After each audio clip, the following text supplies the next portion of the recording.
So that brings me on to my next section. Does prison work? Now, first we have to determine what the goal of prison is. So what do you think the goal of prison is? Look, I've got about 3 of them.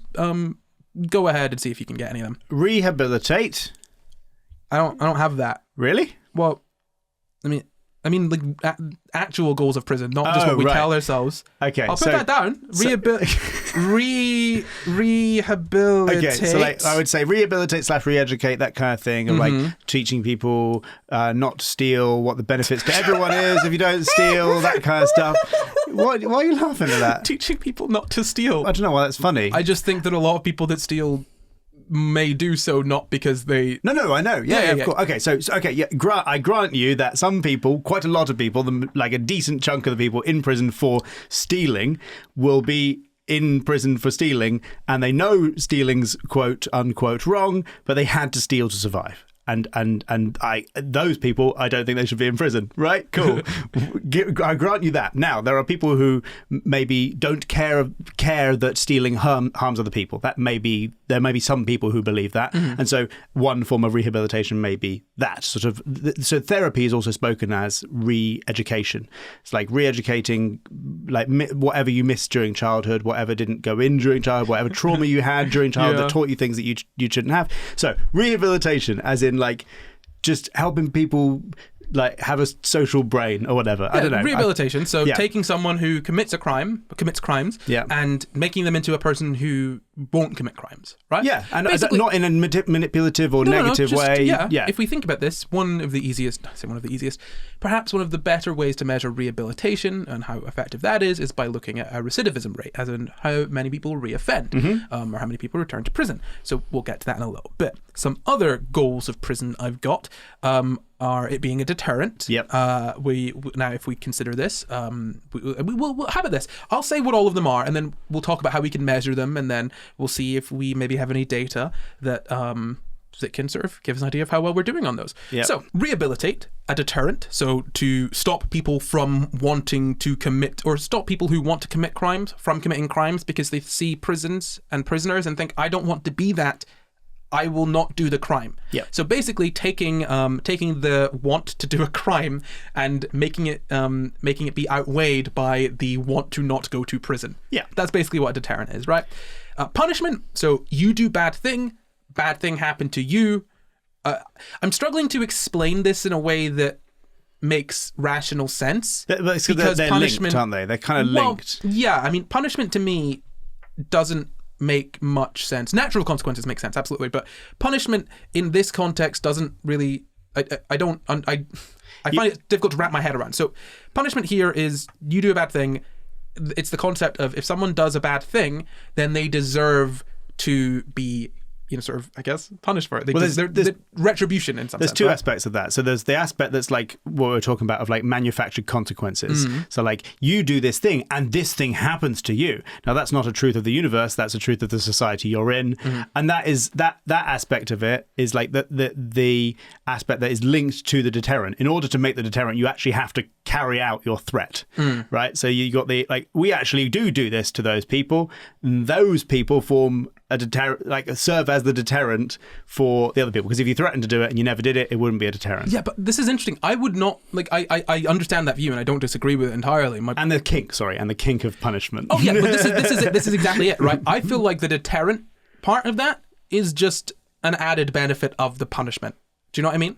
As in, it's not let's punish people so it will stop other people from wanting to do this. It's let's punish people to teach them a lesson. That's the point of punishment. Because the idea is that if you do a bad thing and you get punishment, you're taught a lesson. And also there's retribution. But you're just taught not to get caught. Exactly. So, I mean, punishment isn't really... It's really considered to be sort of... Not considered. But I guess if you break punishment down, there's different elements of it, right? There's the deterrent element, the rehabilitation element, and the you get what's coming to you. That's morally justified element, right? I guess the kink for punishment, as you call it. It's like making you feel good about yourself for not having done it. Yeah. Now, those are generally the goals of prison. Well, the other goal of prison would be to take people who are genuinely a threat to other people and put them away somewhere else. Like put them somewhere safe for a bit. So, which is like, they don't have to be in pain. They can just be somewhere safe. Yeah, no. So let's look at the sort of reasons for prison as being rehabilitation, a deterrent, punishment, and protecting society as a whole. Yep. Now, that's kind of touching on my sort of broader, overarching sort of purpose for prison. Overall, all of these kind of funnel into the same thing. They're all the same thing. We want to make society a better place. We want to make the world a better place for everyone. Now, that is how I think we should measure prison, right? Like, is it making the world a better place? Is it doing that job? All of these other things, I guess, aren't that important, right? It doesn't matter if people are rehabilitated or not. Is the world a better place? It doesn't matter if people are punished or not. Is the world a better place? It doesn't matter if people are deterred or not. Is the world a better place, right? Do you know what I mean here? I mean, that sounds a bit odd. Obviously, I'm not saying that rehabilitation isn't important. I personally think it's quite important. But what I'm saying is that if the goal is to make the world a better place, we should not be too attached to any of these things in particular. You know, if it, so long as we're making the world a better place and we're falling in line with sort of like, I guess, other moral values of like, don't harm people, or don't cause harm to others, sort of thing. Yeah, it's almost like the strategy. All those things are like your hypotheses to get to your goal of the world being the better place. Absolutely. So you got, okay, world being a better place. One possible strategy: whip people. Yeah. Do they change? Not so much. They just run faster. Okay, well, Exactly. let's not whip people anymore then. So, I mean, ultimately, when we say make the world a better place, to be a little bit more specific, crime go down. We want less crime, right? We want there to be less crime. Now, the thing with this is that you could say, well, capital punishment, that's a deterrent and it's a punishment. It's not a deterrent, and as a punishment, I think it's pretty barbaric, right? Like, what I mean, in that, if we talk about capital punishment, it is something that we have, as in general, as a planet, have decided, hey, maybe killing people is a bad thing, right? Maybe we shouldn't do it, even with the people that we consider to be the worst. Now, I guess my point here overall is that if we want to really judge whether prison works or not, we need to judge it based on that metric. Is it making the world a better place? Is it reducing crime? Is rehabilitation, deterrence, and punishment, are they working effectively? Now, if we look at this, if we look at, say, the reoffending rate, it's not looking good. Reoffending is really difficult to sort of measure, right? But reoffending rates don't go down all that much when people go into prison. People are likely to reoffend. I think it's sort of 30s to 40% of people reoffend. Now, if we look at sort of what happens here when people go to prison and then leave prison, so for many people who leave prison, they've got a criminal conviction, right? That's a barrier to getting to leading a law-abiding life on release because it impacts employment. If you can't be employed, you can't make money. And if you can't make money, you're going to struggle to live in this society. 1 in 6, 16% of people are in employment 6 weeks after leaving prison. After 6 months, the figure rises to fewer than 1 in 4. So after 6 months, less than a quarter of people who leave prison are employed. What do you think they're going to do, Corey? I don't How are they know. going to get food? Like, if they've not got any money? This obviously makes sense. They would just go on universal credit, right? Can you They get can't make a universal claim for credit? universal credit until they've been released from prison. And that means that when you get released from prison, if you don't have a job and you've not got any money and you've not been able to apply for universal credit because you've been in prison, then you've got a period of hardship. Which doesn't just go away. After your hardship period, you've got another period of hardship. Also, you need an address to get universal credit. Yes, you're not able to do it from prison. I mean, you can say, well, what about the government's resettlement schemes? What about the subsistence payment to help people on release? The government raised that from £46 to £76 in August 2021. A week? It doesn't say, just from 46 to 76. That's surely a week. The first increase since 1995. However, thousands of prisoners are ineligible, including those released from remand, fine defaulters, and people serving less than 15 days. So, look, the point here is that when you leave prison, there's not much stopping you from going back. There's all of these sort of financial things that we've been talking about, but accommodation, only slightly more than half. 56% of people released from prison between March 2020 and 2021. 30,220 people had settled accommodation on release. Just over half. 56% of people had a place. 44% of people didn't have a settled accommodation when they left prison. Around 1 in 7, 14%, were homeless or sleeping rough. People serving sentences under 12 months and those aged between 40 to 49 were more likely to be released homeless. So, 14% of people leaving prison are homeless. That doesn't make any sense.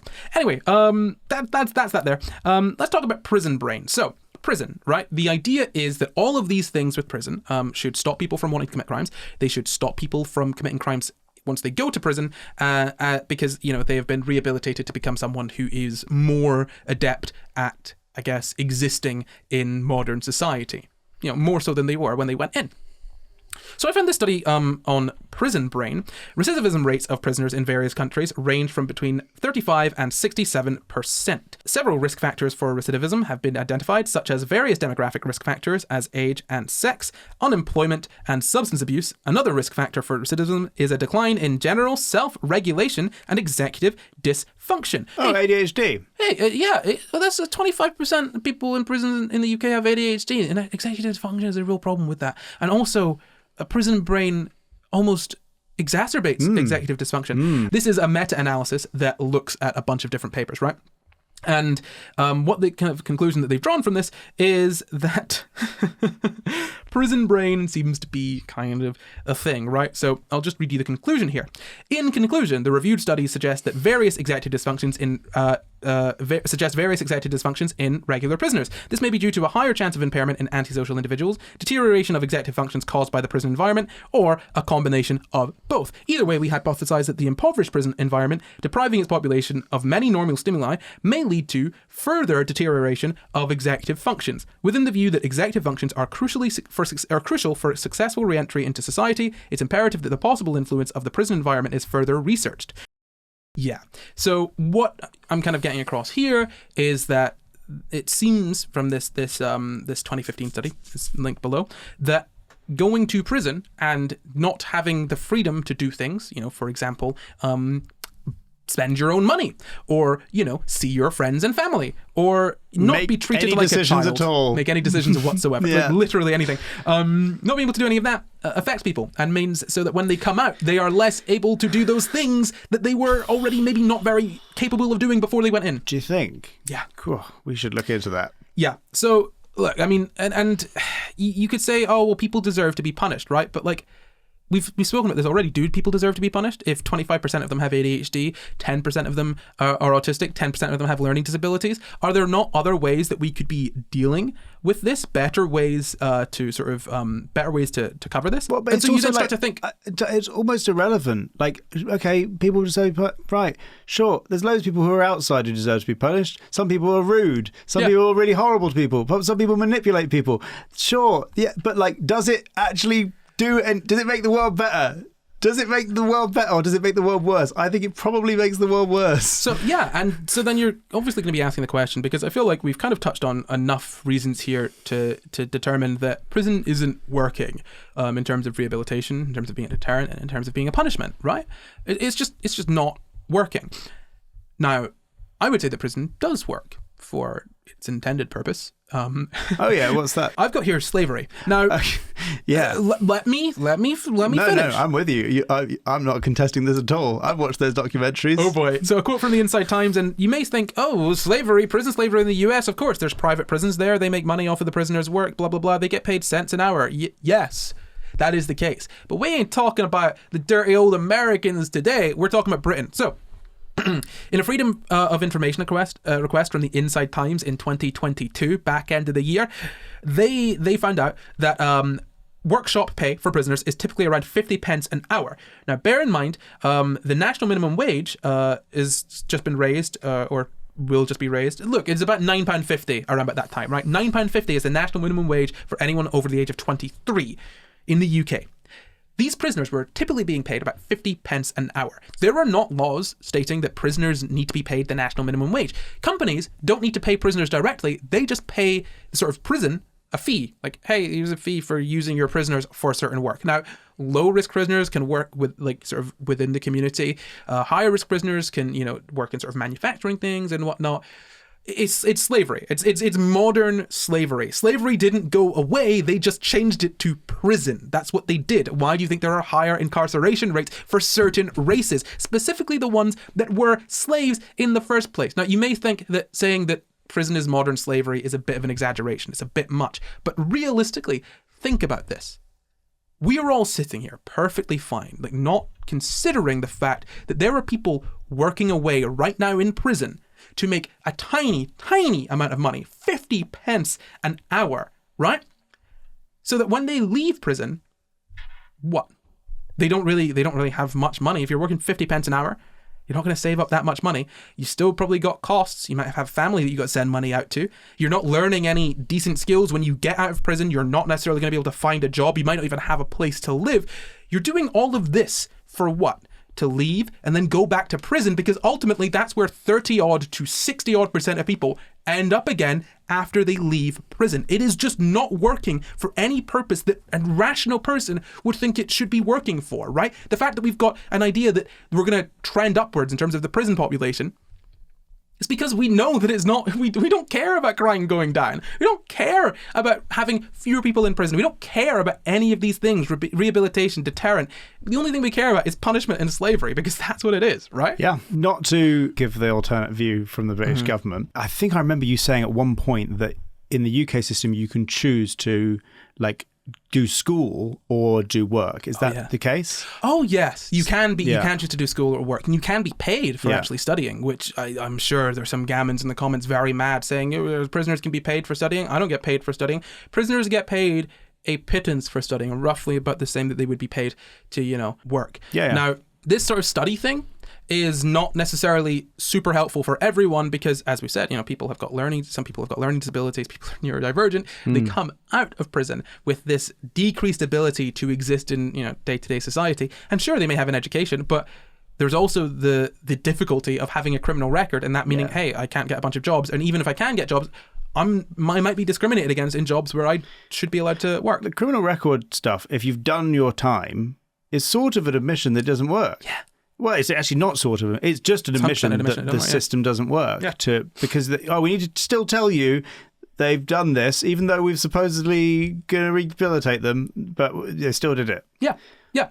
And so they've not really done their time. Their time is for as long as it's on their record. Yeah, exactly. Which in some cases is forever. Which for certain crimes that is important. For certain crimes, like for example, for sexual crimes, it's important to be able to not let those people near people that they might hurt. Yeah. Sure, that's important. Look, but in every other instance, someone nicked some bread from a shop or had some weed, it doesn't really mean they can't work in a bank or something. I wouldn't be against the concept of a sort of sex offenders registry. I'm not necessarily against it in concept, but in implementation, you can get on that for being a 14-year-old who has sex with a 14-year-old. Someone I know quite closely got he wanted to be a police officer, and he wasn't allowed to be a police officer because when he was 17 he weed in an alley and had a public indecency thing. That was just mad. And so my point is that, hey, sex offender registry, you might think that's a really good thing, and I would say, hey, that could be a really good thing if we didn't put people on it who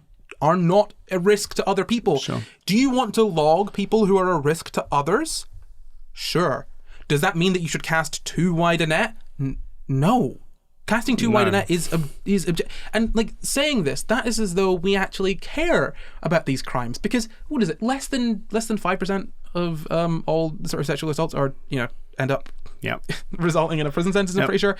Don't look that up yourself. Don't quote me on that. I was told it's just off the top of my head. Basically that when I had a thing happen to me, and the police officer was like, we're never gonna be able to do anything with this. Yeah, sorry. It doesn't matter. This is the point, right? This is the overarching point here, that prison does not work for the things that one would want it to work for. It doesn't work to lower crime rates, right? Because and that much we've known for a long time, right? It doesn't work to deter people from committing crimes. It doesn't work to stop people from committing crimes after they've been to prison. So what the hell is the point of it? Now, the point of it is what we've said: slavery, basically, and basically that's it. Slavery, modern slavery and punishment. When you've said we need to move away from this kink for punishment, I think that some people think punishment great. Yes, love punishment. So the first one before we get to getting rid of punishment or getting rid of our love of punishment is, does punishment actually work? Yeah. Does it actually work?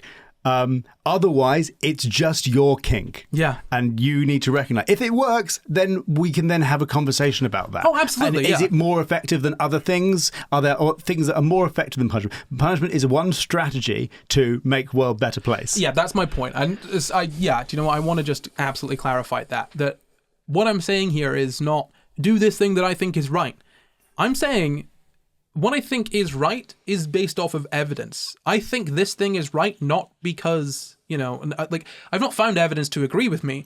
I found the evidence and then changed my opinion to match that. So my point here is essentially just that if evidence is pointing to this strategy being bad and other strategies potentially being more effective, we shouldn't stick with the bad strategy just because it feels better. And if you want to stick with the bad strategy because it feels better, you're a bad person. And realistically, maybe you should be in prison, right?